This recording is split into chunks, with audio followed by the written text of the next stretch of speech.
Hey everyone, welcome back to the channel. It is me, Rob. I am out at a job site in a small town called Pea Ridge, Arkansas. So it's in the northwest corner of Arkansas. And I've got these are a series of, they're fourplexes, so 4 units per building, and they're for kind of like multifamily. They're rental units, and the builder that I'm doing these for, he's got a bunch of these units going on way back, and there's a lot of them. And not only is there a lot of these that are going up really fast, I have a very short amount of time to do all these. You know, they've got me on a very quick timeline. And so this video, I'm going to be talking about cabinet vision and basically how I set up my libraries to help make this as fast of a process as possible. You know, from when I go measure these to when I get them in the computer, drawn up in cabinet vision, and then get ready for production. You know, there's a lot of these, so I have to be very quick. I've got to be very quick when I do all these. So before we jump into cabinet vision and I show you, how I set up my libraries, I'm going to we'll take you through one of these units so you can get an idea of how it is laid out, and then we'll jump into cabinet vision and we'll start taking a look at how I set up my custom library. So let's go jump in a unit and see what we got going on. So there might be a lot of echoing in here. I apologize. It's what happens when you try to do video in these rooms or these houses when there's nothing in them. But here we've got the kitchen area, and basically how this is going to be situated is we're going to have the range there. So there's going to be, let me step back a little bit, cabinets on all of that wall. And then there's going to be a peninsula island that comes out here. So it's basically going to be the cabinet there, peninsula island here, and then that is it for the kitchen.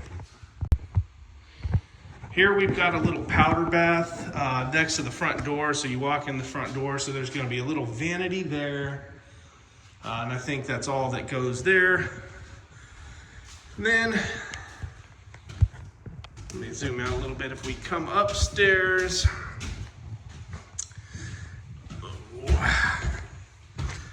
we've got, this is where the laundry room is going, and I think there's going to be 1 or 2 uppers. Can't remember for sure. 1 over the washing machine, and then I don't think there's anything in there. And here we've got the master bath. So we're gonna have a double sink vanity here, and then they have a toilet there. And I think there might be one more bathroom up here. These are actually pretty nice sized units for how compact they are. So we have another double vanity in the hall bath, and it's probably because these units are so small, they're doing a bigger hall bath for these. But yeah, I think that's it for cabinets. That's what one unit looks like right there. So you got 1, 2, 3, 4 units per building. So here is the front of the job site. So right behind me is the entrance road. And these guys are planning on going straight down that road. Then they're going to start building around and loop it around. And I think in total, there's like 89 or something of these units. It's absolutely insane. For those of you who don't know much about Northwest Arkansas, the construction has just been going absolutely wild. And we've just been really struggling to keep up with everything. So, that's why it's important for me when I come out and I take these measurements. I have to develop a system to where I can, quickly get them measured, get them into cabinet vision, get them drawn up, get them ready to, for the shop to start fabricating them very quickly, just because there's just a lot if I want to keep up with this. So let's jump into cabinet vision and start taking a look at how I set up my custom libraries. All right, so here we are inside of cabinet vision, and if you guys are a shop like me where you do pretty much everything in-house, including your drawings, You're going to really want to try to become as efficient and quick as possible. And that's what I do. You know, everything I do, I try to figure out how to do it as quickly as possible. And when it comes to cabinet vision, you know, one of the things that we did early on is tried to set up our own custom libraries. And so what I'm going to show you over here, so these, the base, wall, and tall, these three categories, they come standard, and then everything else is basically libraries that I've made. And if we just take a look at them, there's nothing scientific about this. I just basically break them up into categories that I want, that I use over and over again, and then I start filling them in. And so we'll get a little deeper into that here in a second. But I just want to show you that I have my main categories are upper cabinets, bases, vanities, and then tall cabinets. So that's how I split the majority of what I do into uppers, bases, vanities, and talls. You know, and then if we come into like base cabinets, you can see that I have further kind of split them up even more. Like I've got 3-drawer bases, and then I've got some saved in here, 4-drawer bases. And, you know, like I did in some of my earlier videos, like any cabinet can be made out of anything in Cabinet Vision. So I could obviously drag, you know, this 3-drawer base and make it a tall pantry cabinet. But, you know, really I guess the point of making these categories of cabinets is to shave off that time that you would normally spend, you know, editing a cabinet to what you want. You know, if you can have something saved that's like really close to what you want, it really does make the process go by faster. So, you know, with that kind of foundation set, you know, I'll start showing you, you know, how you can kind of set up your own libraries here. So if we go to custom cabinets, and you got to have a wall in, I'm in a new job with the wall, and you can go to custom cabinets, and here is that main screen. And if you're brand new, it's going to have these three here. So what you can do is you can right click down here and you can create a new category. And so for example, if I was going to start all over, I'm just going to put delete, just so that way I know to delete it. And let's put uppers. Okay, uppers. And then it's going to give you a little icon here to assign it to. And so you could just, you know, pick whatever, you know, works for you here. So, all right, so that's going to create the category, or the basically like a file path. You know, it's the top layer, and so then if you go into there, now we have a blank area where we can start assigning upper cabinets to. So if you're doing this for the first time, you're going to have to start building out what you want, what you use all the time. And so, for example, if we go to the wall cabinets, we'll just take this standard upper. And so the way that I think about it is, what do I use over and over and over again, you know, to where I want to standardize the process. So we're a custom shop, and so there's a lot of like, you know, we do a lot of standard things, but then there's a lot of like non-standard things that we do. So I try to narrow that down to like, what are the standard things I do over and over again. And you might be a shop where you deal in like, you know, 3-inch increments, maybe, you know, you're 21, you know, or like you do 24-inch, 27-inch, 30, 33, you know, whatever, you know, sizing, and you know that you do that over and over again, then you can kind of build out your library in those size increments. But for this one, let's go back one. We're going to go into the delete uppers, and let's go ahead and we're going to break this down even more, because, you know, we have uppers, but what does that mean? So that's the overall category. So let's say for us, we're going to add another one. So let's say we do 30-inch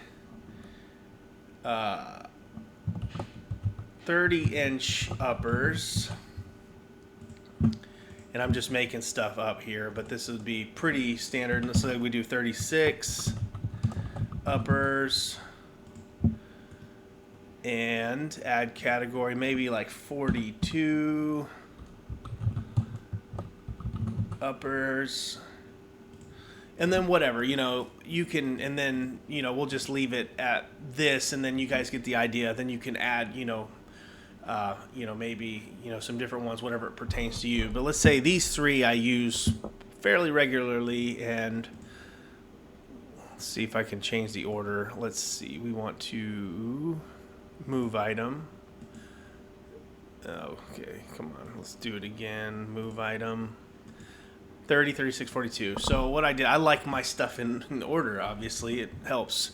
So I right-click, and then there's this move, and so I got 30, 36, 42. So, okay, so what does that mean? So let's say we're in 30-inch uppers. Well, when we click inside 30-inch uppers, let's say we wanted to have a list from the small or the narrowest upper, maybe to the widest upper.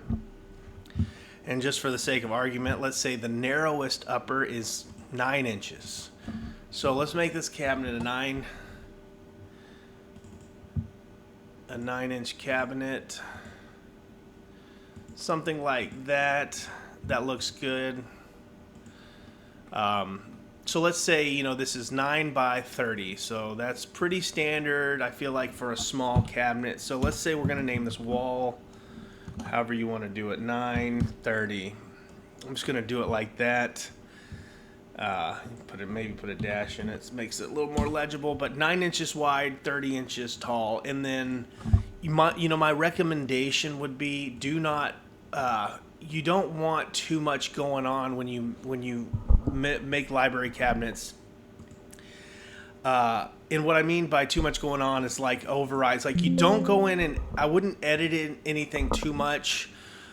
Because when you drop this into a new job, you want it to inherit the global parameters of a new job, like whatever you set it up. And in Cabinet Vision, there's things called overrides, or they're parameters that once they're attached to that cabinet will kind of like prioritize that over what the global properties are trying to, to display or whatever. So probably didn't make sense what I was explaining, but just don't do too much to it when you save it, because you want it to inherit the job properties of all your schedules. And I guess like another way of saying that, when I get to a drawer, like if you save it, with a specific set of hardware, I think you can prioritize it to like keep that hardware, even though the schedule is telling it something different. But anyway, I won't harp on that anymore. But let's say we want to name, well, we did name it. Why is it not taking that name? So let's do wall. Let's just do wall 930. Okay, there we go. Wall 930. Okay. You could do something like let's say 3-inch increments, 1230. And then let's say we'll do 3 as an example, and you can do them one by one. I'm just doing them all out like this so you can see what I'm talking about. But so let's say we make that a 1530, and let's say that these are increments that you work in pretty standard. So we've got a wall 9. All right, so what you can do is you can right click that first one, and we're going to come over here to save as, and now we need to we go to custom cabinets. We're going to go to that delete upper. We're going to go into 30-inch, and then we're going to name this, we're going to save it with that name. And so if you want to preserve anything, you can check all of these. And I'm not exactly, I think this is like when you start assigning stuff to it, it'll like preserve, it'll like keep all this stuff. And so I don't think, let's check and see if any of the other ones are on. So let's just save okay for now. And then if we come back to our object, custom cabinets, delete uppers 30-inch. See, now we have this 930 that we can drag in, and it's right there. So let me check something real quick. So if I go to my uppers, edit. So I have it preserving height and I have it preserving attributes. And I'm going to be honest, it's a while ago when we set this up and I can't remember why that is, but I feel like, so the attributes, let's just make sure there's another one. So height and attribute, maybe when I did this, I don't know, maybe a tech helped us and that's what he, was. So anyway, I don't exactly even remember why this is, but I have preserve height and preserve attribute on everything. So I'm just going to kind of stick with that, even though I don't have a good answer to tell you as far as like why that is. But so if we go to edit item, let's go height and attribute and hit OK. And so the same deal here. So we're going to go to save as, delete upper 30-inch. This one we'll do height and attribute, wall 1230. And then we can do the same here with this one. Let's see, delete uppers 30, wall 1530. And so, then let's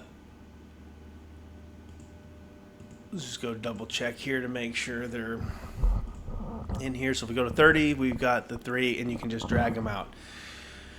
All right, so then this, to do it in the 36 inch, it's the same exact, methodology here. You just go 36 inch, change the name.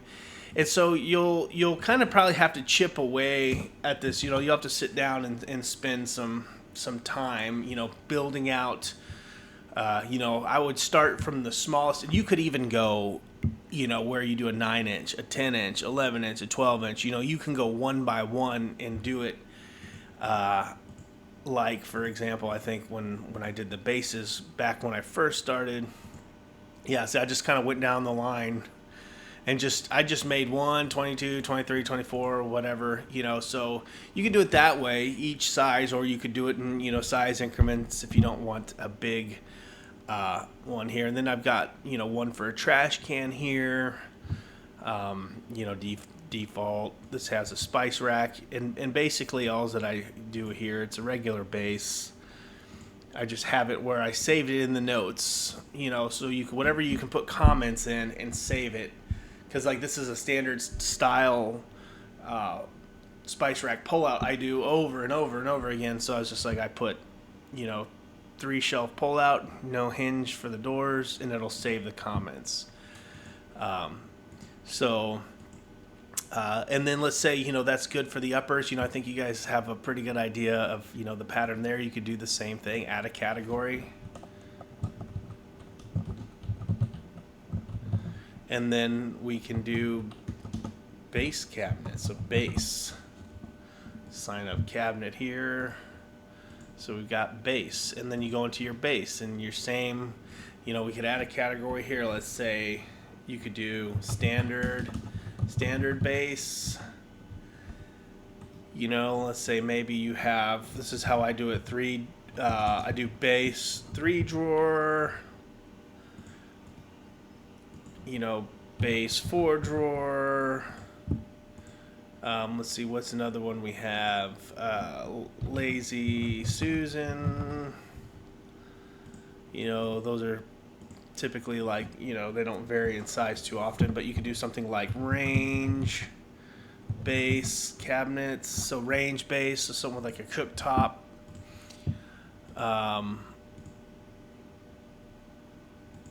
And so, so basically so I build out my subcategories before I start filling them in with the cabinets. And so, and so then in your standard base, it's the exact same problem. I'm not going to spend too much time harping on it, other than you're going to have to start, like once you make your categories, you're going to have to start with the default cabinets that are there and just start building them out how you want them, how you use them over and over again. Like I don't never have those floors there. And one thing, like when you're saving these, like if we right click the drawer, you come to properties. So one thing that I don't know why it's not letting me, but sometimes like you can click preserve the materials and it'll preserve that when you drag them in and you don't want it to. So that's just, the least that you have, filled in. And I'm not the best to explain like why it gets hung up on certain overrides. I just know that it can cause issues. But I know that this preserve material sometimes can be checked. And like if you bring it into a job that say it's like MDF doors, but that cabinet has it preserved on like oak for some reason, it'll ignore the MDF and it'll keep it at oak. And if you have a big job, it can get annoying trying to go through and figure out like which ones are. Let's just see something here. So if we go to MDF, routed MDF, let's try this shaker, outside edge material MDF. Okay, see, I changed that inside the cabinet. Okay, so this is what. So when I drug the cabinet in, that was grayed out, because I think that's like default when it brought it in. So I custom changed it just now, and I have the ability to say I want this to be preserved as MDF as an override. See, it says override. So if I saved it into the library like this, into my library, it will save with this override of preserved materials. You don't really want to do that because you don't always want MDF, or you don't always want maple, or you don't always want. And so it will save these. And so let's say you copy all your cabinets. You make one cabinet, change it, save it to the library. You use that cabinet, copy it to make the next. They're all going to have these overrides on it. So, I think it's best to just start like just don't do too much changing on it. Just leave it how it is. Save it to the library, and then once you get your room that you're working in, then you can go in and make changes for that actual job. But, so like same deal with the base. Let's say a B9 maybe is like not a 96, a B9 is the smallest you want to go.